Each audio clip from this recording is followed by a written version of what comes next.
So welcome to An Artistry and Cocktails, and today I'm at Muse Co Gallery here on the Marietta Square. And I'm here with the owners, Donna McDonald and Judy Goldberg. How are you ladies doing today? Great, we're good. Great Sunday out. Yeah, thanks for having me. So tell me about our featured cocktail. We have a very original cocktail that we made just for the occasion, right? Yes, it's called the Muse. Yes. And it's just pomegranate juice and some Saint Germain, which is one of my favorite liqueurs, and some Prosecco. Yes. Which is some of our favorites. Yes. So hopefully you enjoyed. Yes, it's very good, very good. Thank you. So ladies, tell me about yourself. Like, tell me a little bit about your background and how you got involved in the art world. So, as far as getting started in the art world, my husband, Timothy Michael, who's a painter, artist, musician, and back in 2005, we used to go around and travel and do shows, jury shows all over the country. And then back in 2005, after he was, we put his work in Taylor Kinsell Gallery over in Roswell, and then we were walking around doing the Roswell, it was called RAD, the Roswell Art District.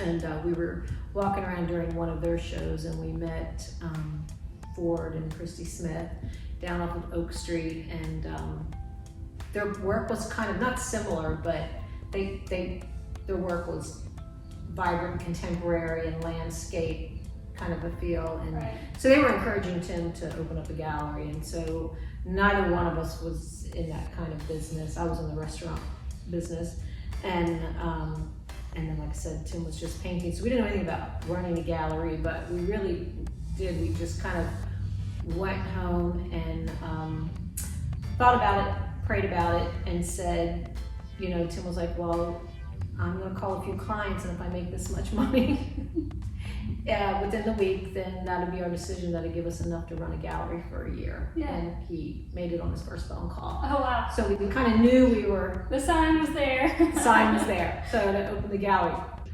So we opened up on Oak Street, and that was in 2005, and it was just called Timothy Michael Fine Art.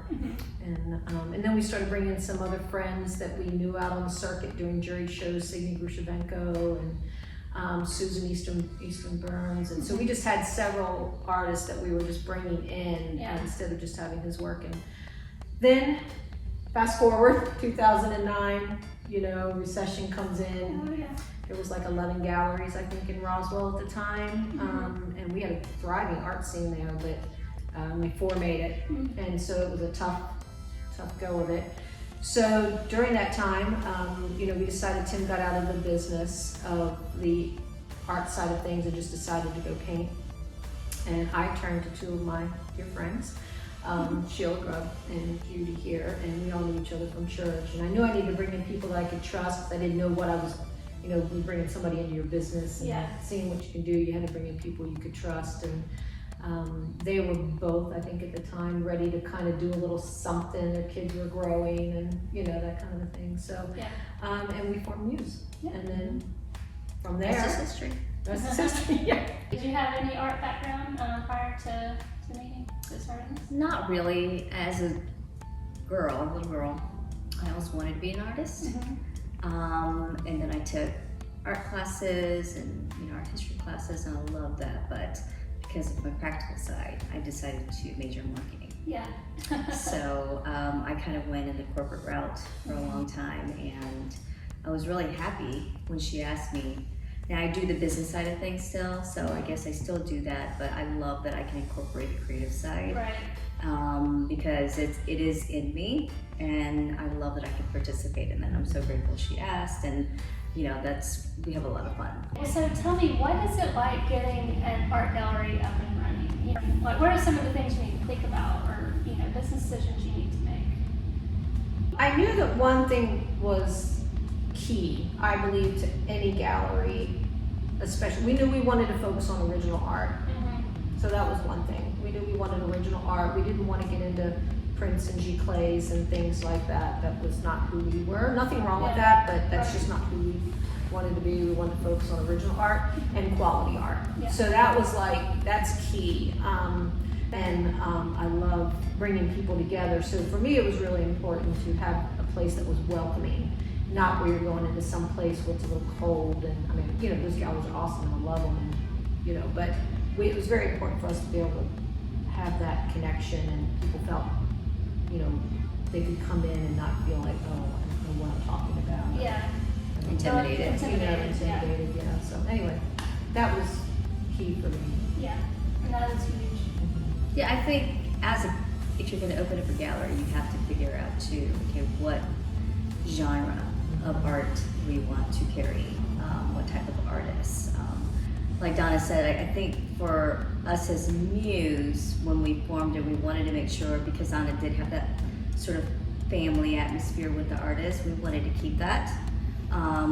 We wanted to be consistent with the artwork that we carried and the styles that we carried. And I think that for us, we landed on transitional. I think we do contemporary and transitional art. And you can go in so many directions, right? You can do photography, or you can do paintings or sculptures. And we tended to stay with paintings and some sculptures and very little photography. Had photographers here and there, but overall, I think our primary focus has been the paintings, original paintings. Yes, and they are beautiful. Thank you. Maybe tiptoed around it. So how do you, if an artist submits something, you know, how do you go about selecting the artist that you represent? We look at their art, first of all. I think for us it's very important to see it in person. We have found many times that seeing it in an image and seeing it in person can be very, very different. Different story. Yes, and so making sure we see it in person. I think for us to both feel like it represents Muse and what we already carry, that the artist has, we have emerging to established artists, but I think if you're yes, but if you're emerging, making sure that you're a serious artist, not I have a couple of pieces that I want to show, and you know, and that you have a good body and you're ready to really be at a gallery, because you have to have a lot of paintings. Right. We're constantly rotating art. Every month we have in our walks, so we need new art. You have to work within the community that you're in as well. Yeah. But it's fun to bring in that, you know, still kind of bring in some shock value every once in a while, or, you know, just something to kind of go, oh, wow, I don't get that, but tell me about that. Right. Yeah. Starts a conversation at least. Yeah, exactly. It's good. You know, the other thing we do try and pay attention to is how people can live with it in their home. So that's another big thing. So when we hang a show or we're arranging something in here, we like to hang paintings together that people can go, oh, I can, you know, have that, but then this would also flow nicely with it. And so that's another big thing about curating. Right, okay. We're used to a really large space in Roswell, so we kind of we hang work differently over here than what we would over there as well. I like a lot of white space, and I like kind of a less is more. Yes. But unfortunately, to be able to show a little bit of all of our artists, we have to kind of do some stacking now and hang things differently. Well, ladies, your gallery is beautiful, and I would love it if you give me a little tour around the place. Sure. It's small, it won't take long.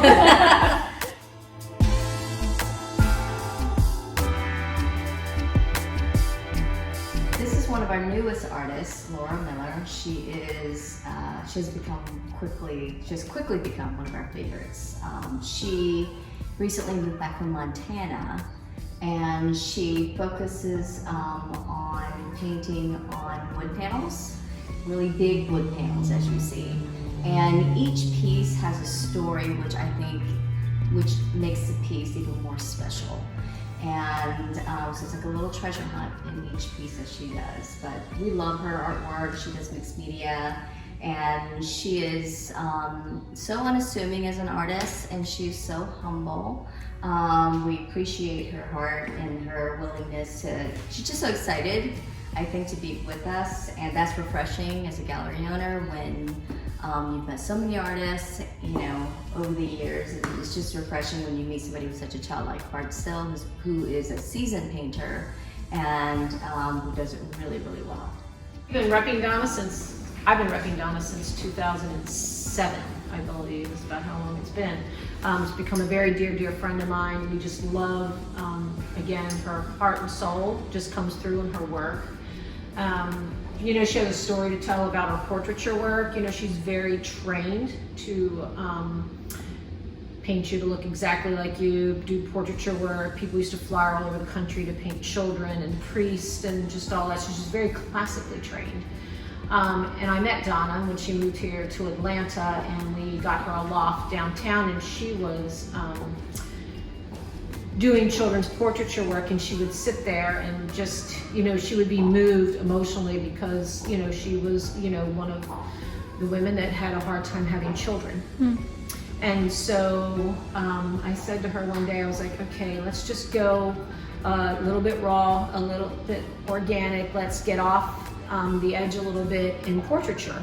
And man, she just nailed it. I mean, I said, just let yourself go and let it be of women, you know, and show that emotion. And so she puts, I mean, when you look at her portraiture work and her, you know, the faces, the many faces that she does, there's so much emotion in her work. And the beauty of it, beautiful story is that she's adopted and then she ended up having 2 other children. So, you know, happy ending. Yay!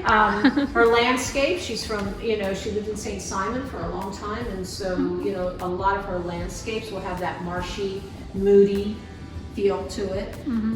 But yeah, she's just a very gifted painter and we just love her. I tell everyone her work is timeless. I've worked with it every day since, I don't even know how long now. I live with it every day at home and I work with it every day and I never tire of it. It's just very timeless work, and so we're honored to always have her. We just love her. This is Mary Beth Cornelius. She is one of our longest running, I guess, artists as Muse Company. Yep, she's been with us since Roswell, and she's stuck with us even through all the different locations we've been in. We're so grateful, but she's come such a long way as an artist. We're so proud of her.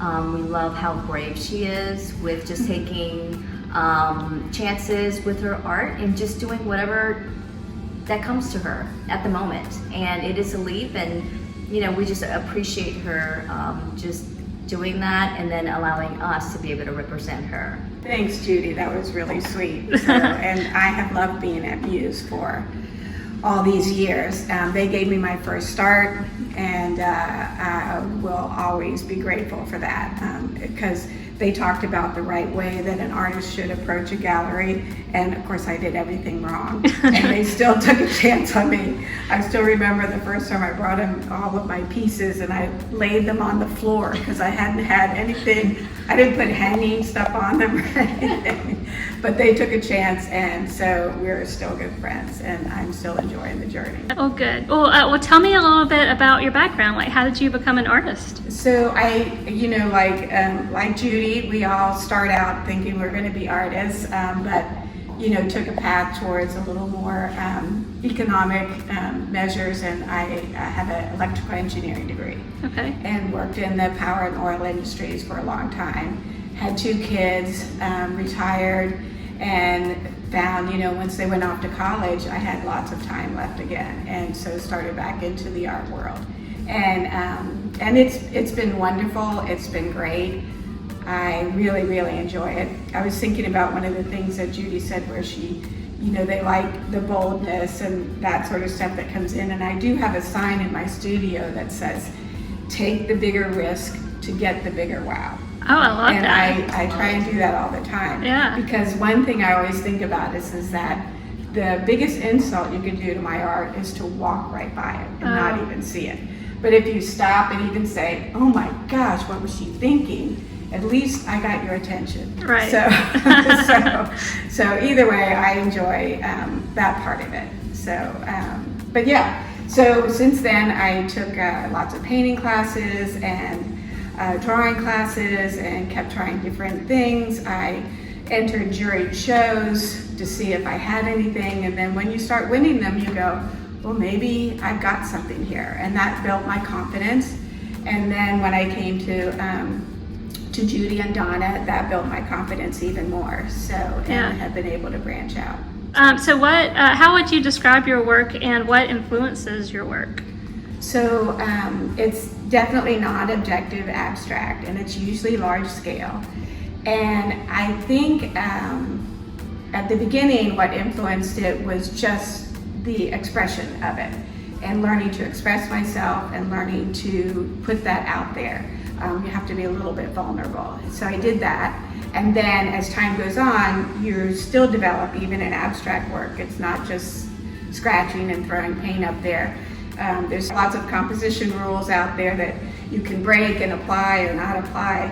And over time I learned to do that. One of the things that's come into my painting that is a big influence was one of the first paintings. It was actually a poster I bought at the Philadelphia Museum of Art. It was a Marcel Duchamp's The Nude Descending the Staircase, and it's a famous Cubist painting. And so I think those kind of structures and shapes have always influenced me, and they're starting to make a big play in my work. Okay.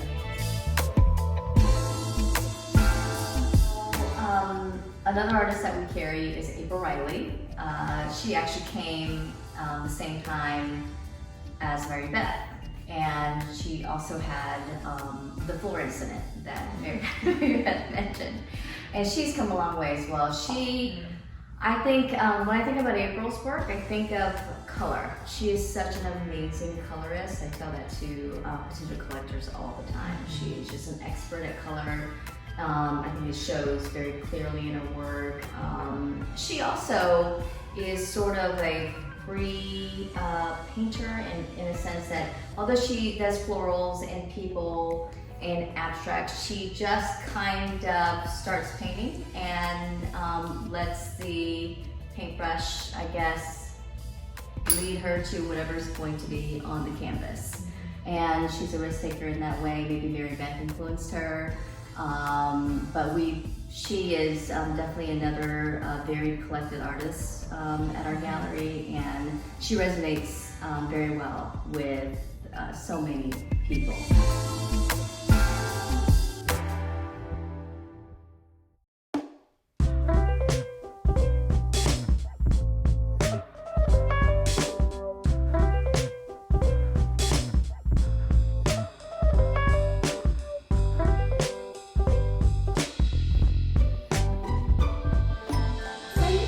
A person who comes into your gallery and they're a pretty new art collector, like what's some advice you would give them for trying to choose art for their home? Get what they love. Yeah. Whether you're new, seasoned, it doesn't matter. Get what you love, because you are going to be looking at that piece for a long time. Right. And I think art makes a room, and so it instantly gives you a different feel. And you should definitely love it. Yeah, and I think I remember when we first started out in the gallery business, the thing that we would always tell everyone is that same thing: get what you love. And I always tell everybody, you don't have to be an avid collector. I mean, I can't say it. I wasn't an art historian. I didn't know a whole lot about art. I loved design, and I loved all things beautiful, so I always knew what I loved. And I think I know color and those kind of things, so I always just knew what I loved. Start with, like you said, whether it's a small piece or whatever, where you can start and at least have one piece of original art in your home. You can't always have, not everybody can start that way, so you might have to have some prints or some different things, but I always tell everyone there's original art just brings, like Judy said, place to life. You can feel it in the room. It has an energy. It does. It has an energy to it. And so I always tell everyone, just at least make sure you start with collecting one and collecting one that you love. Yeah. Yeah. So when it comes to maybe more experienced collectors, do you have a different approach with them, or is there any certain guidance you might offer for them? Well, it's interesting with experienced collectors. We still believe you should get what you love, but I think they already know that. Experienced collectors know what they like. Yeah. And they collect pieces that resonates with them. And I think experienced collectors can be collectors of one artist. They just love a certain artist, or they just they see a piece and they just instantly have to have it. Mm-hmm. And so you know, that, and then they look at artists in their career as well. And so say somebody like Pat Salisco that we have that's over there, that is behind the sofa there.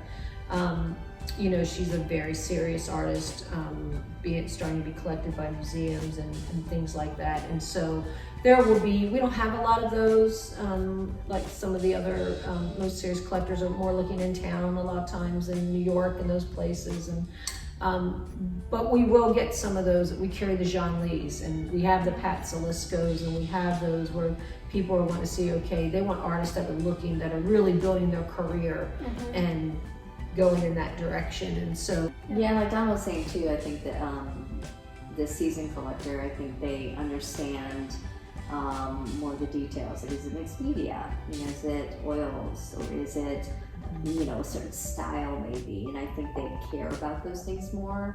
Whereas a new collector, they see it and it's like, oh, I like it. I don't know anything about it, but you know, I know I like it. Right.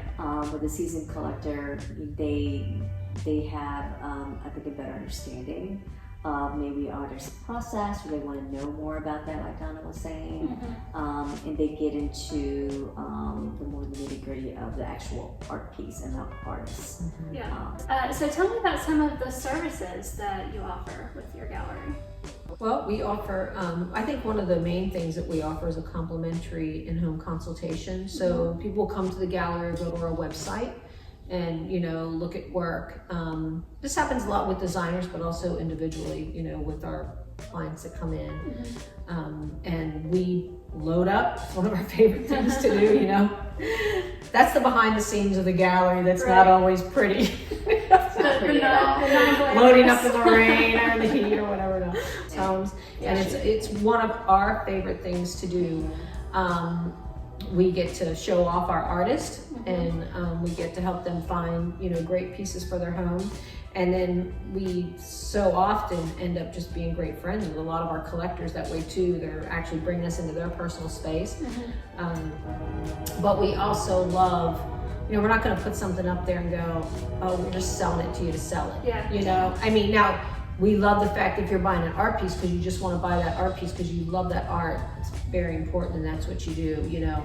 But so often we're working with designers and other people that will be like, you know, I'm looking for something to go above my sofa, and that's just part of what we do, you know. So when you're working in that genre, you know, we're kind of, you know, we put something up there, and if it's not working, whether it's with the wall color or the pillows or the space or whatever, we're honest with you and just say that, you know. But I want it to be an enjoyable process too, like not a pressure process, you know, like, oh my God, I think I'm ever gonna buy this $5,000 painting or something, you know. It's not about that. It's really, we want you to love it. You're gonna live with it. We allow a 48-hour approval too, so it allows you to kind of sit with the pieces for a couple days as well. So that's another service that we provide. We think it's so important that you see the piece if you can, unless you just know you have to have it and you don't really care where it's going to go, except that you're going to own it. That's a different story, but typically I think seeing the piece in your home, in your lighting, with your colors, in the actual space makes such a big difference. There's been so many instances where we take art and the client thought that they loved this piece or these pieces, but they ended up loving something completely different that we decided to bring that we thought it might look good in that space instead. Or so maybe they wanted a more transitional piece, and we brought some abstracts, and you know, they were surprised by how much they loved that. And so it just makes a big difference, because art does change the feel of a room. And it's instant. Like, you just know when you put it up, it just makes a big difference. And so if you can, and that's why we provide the service, we do love doing it, but I think we love doing it because we get to personally see how it does make a space and how it transforms the space, and also transforms a lot of times the mindset of the potential collector, right? Because they get to see it too. And it's great too when somebody thinks, oh, I can't put abstract in my home. We love educating people on abstract, you know, especially, and going in and mixing. Love taking a old traditional, you know, piece of furniture and put in an abstract above it in a traditional setting, and it's like, wow. Yeah. You know, it just, you know, so love mixing that old and new, you know, as well. But Yeah. I love when people go, oh, I would have never thought, you know, and you put that abstract up there and it's like, Yeah, it's like, wow, man. that's great. Yeah, yeah. Or a lyrical piece, just something that unassuming, you know, not a landscape or something like that, you know, just something very unassuming. Going out of their comfort zone. Yeah, exactly. So it's always fun. Yeah. You have to experience it. You can't Yes. just tell them, you have to experience it. Yes. Yes. So tell me about the Marietta art community. It's such a vibrant place for arts. Do you participate in any any initiatives here locally? So we've only been here for about a year, Okay. and right when we opened, Sort of a year. yeah, sort of Yeah. a year, exactly, because right when we were really opening, then COVID hit. Yeah. And Yeah. then we had to So close. we had to close, Yeah. and then, you know, as we opened back up, you know, kind of, you know, it's still a process of people getting comfortable and, you know, coming Yeah. back out and things like that. Yeah. I personally have not been able to get as involved as we like to. There are certainly, the galleries here have been very welcoming and amazing. I mean, you know, Bonnie from the Loft, Oh, yeah.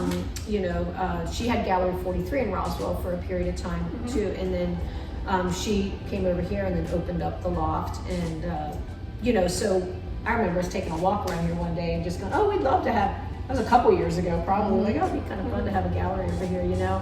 And Donna Kruger from DK's done just an amazing job starting the art community here, growing the art community here.